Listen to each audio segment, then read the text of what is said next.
মিথ্যাচার অপপ্রচার এমন একটি পর্যায়ে গিয়ে চলে এসেছে, এটা আমাদেরকে ফ্যাসিবাদ বিরোধী শক্তি আমরা যারা দাবি করি তাদেরকে ক্ষতিগ্রস্ত করছে। কালকে দেখলাম ক্যাপের মধ্যে ব্যান্ডেজ বেড়ে তারপরে কিন্তু আমরা বলা হচ্ছে আমাদের এই যে মিথ্যাচার এবং অপপ্রচার, এই মিথ্যাচার অপপ্রচার থেকে কোনো জায়গায় দেখি হারাম লোকজন তাদেরকে দুধ দিয়ে গোসল করা, তারপরে তাদেরকে আপনি জায়েজ করতেছেন। আমার কাছে যখন আসবেন যদি হচ্ছেন সঙ্গী, আরেকজনের কাছে গেলে তখন হবে মানে জঙ্গি বা এই জাতীয়। আমি সর্বশেষ অনুরোধ করতে চাই, যে কোনো মূল্যে ফ্যাসিবাদ বিরোধী শক্তির ঐক্য ঠিক রাখতে হবে। নির্বাচনের ময়দানে প্রতিযোগিতা থাকবে, কিন্তু প্রতিহিংসা প্রতিশোধের নিশ্চয়ই সেটি নিশ্চয়ই ভোটার জেনারেশন ভালো আছে। সবাই শান্তিতে মুফতি সৈয়দ মোহাম্মদ ফয়জুল করিম এবং ডক্টর শফিকুল ইসলাম মাসুদ দুজনের মধ্যে আমাদের একটা কমন কোশ্চেন থাকবে, যে বিষয়টা হচ্ছে ভোটার আসলে অনেকের কাছে আমরা দেখতে পেয়েছি কিছুদিন আগে আপনি যিনি বলেছেন একটি গণমাধ্যমে যে এবং নারীদের জন্য একটি কাজের পরিবেশ তৈরি করবে যাতে নারীদেরকে কোনো কাজ করতে না হয়, সেটার একটা ব্যাখ্যা আমরা আপনার কাছ থেকে চাইবো। আর আপনি কর্মঘণ্টা কমানোর আপনাদের তরফ থেকে একটা কথা বলা হয়েছে এবং সেটির বিপরীতে ব্যাখ্যাও দেওয়া হয়েছে, কিন্তু প্রশ্ন হচ্ছে আসলে নারীদের জন্য এই উদারনীতি কেন? দুজনের প্রতি আমার এই প্রশ্ন থাকবে। শুরুতে মুফতি সৈয়দ মোহাম্মদ ফয়জুল করিম। আসলে আমাকে ডিবেট করতে কিন্তু আসেনি, আমি ভাবিও না যখন ডিবেটের একটা মাসালা হবে, আমি ডিবেট করবো কার সাথে? আমার ডিবেটে তো সেই পর্যায়ে একটা করবেন, আর তো নাইবে আমি থাকতো তাহলে আমি ডিবেটে যেতাম।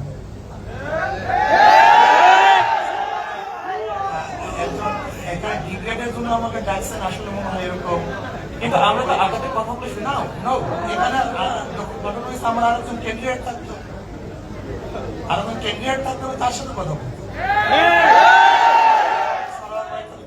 সর্বজন শ্রদ্ধেয় ব্যক্তি হিসেবে সবাই তো আপনার কথা শুনেছে।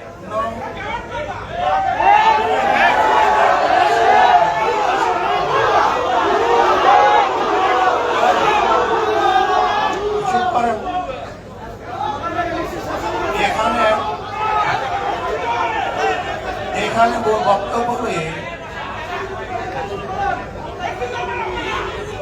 এখানে আমাদের যদিও প্রশ্নটা আমাকে করেনি, জানি না আমাদের রহমতুল্লাহ সব প্রশ্নটা কাকে বলছে, আমি জানি না যে যদি ক্ষমতায় যান আর যদি অভিজ্ঞতা না থাকে, আমি জনাব রহমতুল্লাহ আসলে ডিবেট আমার ঠিক না, আসলে আমি আসলে ডিবেট দিকে যাইতেছি, এটা কিন্তু আসলে ঠিক না, আমি জানি না এই পরিবেশ এরকম হবে।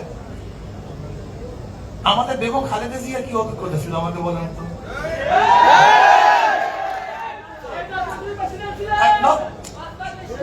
দেখেন ভাই, আমরা কি না করি কথা শুনে আমরা সবাই খালি আমাদের বাংলাদেশের সমাজ খালি হাততালি দিতেই থাকি, হা না বলতেই থাকি, এর মধ্যে স্বভাব এটাই বের হয়ে আসুন তো ভাই। যদি আমার ভুল হয়, আমার দলের লোক আমাকে ভুল বলেন, যেটা ভুল বলছেন এই মেজাজ করেন।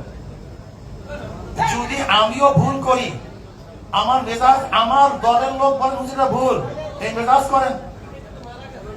আর আমার শত্রু যদি সঠিক বলে তাকে বলেন সঠিক কথা বলে, এই মেজাজ করেন আপনারা।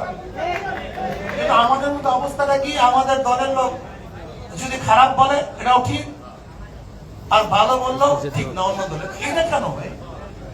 এটা আওয়াজ হয়ে গেছে।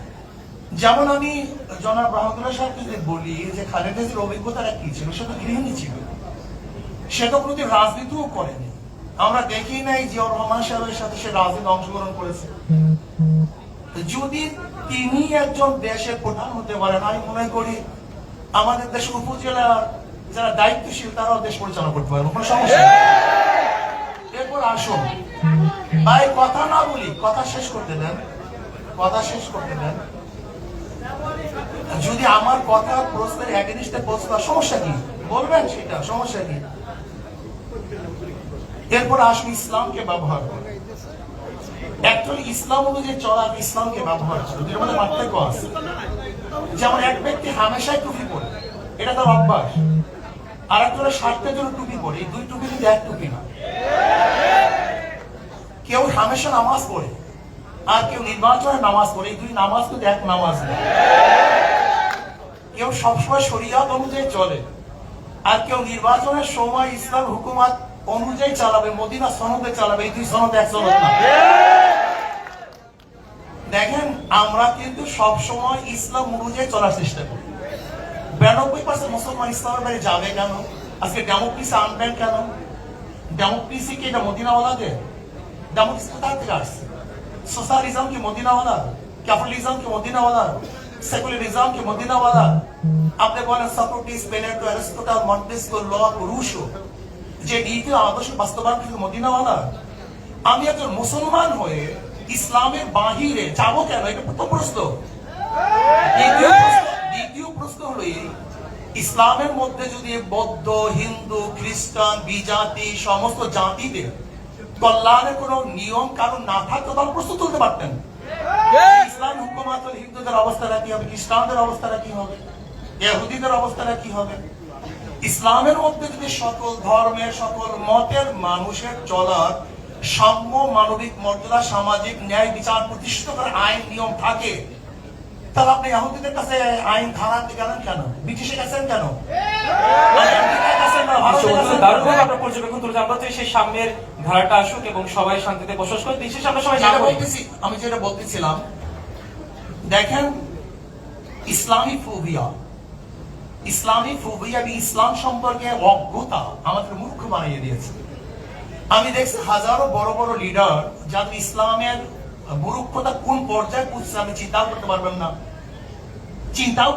ইসলাম সম্পর্কে জানি না, যারা ইসলামের ব্যাখ্যা জানে না, ইমানের ব্যাখ্যা জানে না, শরিয়াতের ব্যাখ্যা জানে না, এরা যদি ইসলাম সম্পর্কে কথা বলে তাহলে পাগলে তো হাসবে।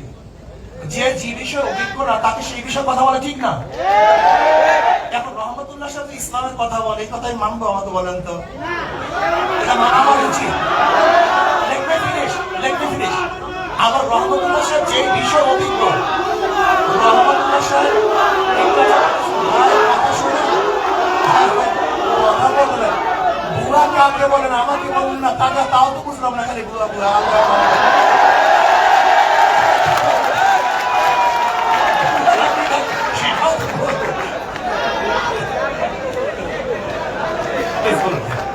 আচ্ছা শোনেন, একজনে বলছে হাত পাকা বুয়া, কই কে বলছে হাত পাকা বুয়া? এই কে বললেন হাত পাকা বুয়া? আচ্ছা বলেন না হাত পাকা অবশ্যই বলেন না আপনি। ভাই এই সাহেব, যে বলছেন হাত পাকা বুয়া, আপনি বলেন ইসলামের হাত পাকা নীতি আদর্শ বলেন তো, বলেন তো বলেন। এর জন্য বলছি আমাদের দেশের সবচেয়ে বড় সমস্যা হলো জাহলা। আপনার কথা আমাদের দেশের বড় সমস্যা জাহালাত। আপনারা আসলে না জানা। সামনের দেশ করতে